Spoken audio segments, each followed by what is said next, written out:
হয়ে গেলে বা টেস্ট কমে গেলে প্রথম কাজ হচ্ছে ক্যানিস্টারে এইভাবে ধরে এটাকে উল্টে দিন, উল্টে দিয়ে ভালো করে ঠুকে মশলাটাকে নিচের দিকে নামিয়ে নিন। দেখতে পাচ্ছেন নিচে নেমে গেছে, ভালো করে নিচটা চেপে ধরবেন। ধরার পর এইভাবে অ্যান্টি ক্লক এটাকে কিছুক্ষণ ঘোরাতে থাকুন।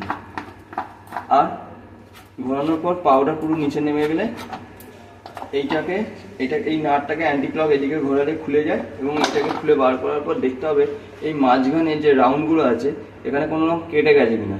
যেমন এখানে হালকা কেটে গেছে এখানটা, তো যখন বেশি কেটে যাবে এইগুলোকে পাল্টে দিতে হয়। দিয়ে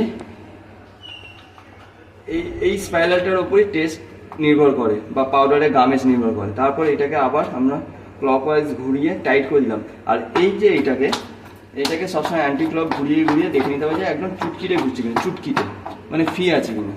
যদি ফি থাকে তাহলে টেস্টে কোনো প্রবলেম হবে না, গামেজ ঠিকঠাক বেরোবে।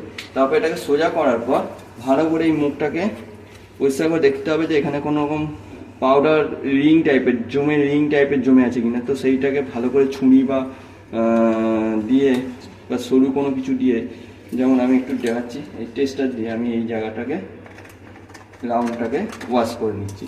তারপর অ্যান্টি ক্লক ঘুরিয়ে এখানে চুটকিতে দেখতে হবে যে আমার পাউডার পড়ছে।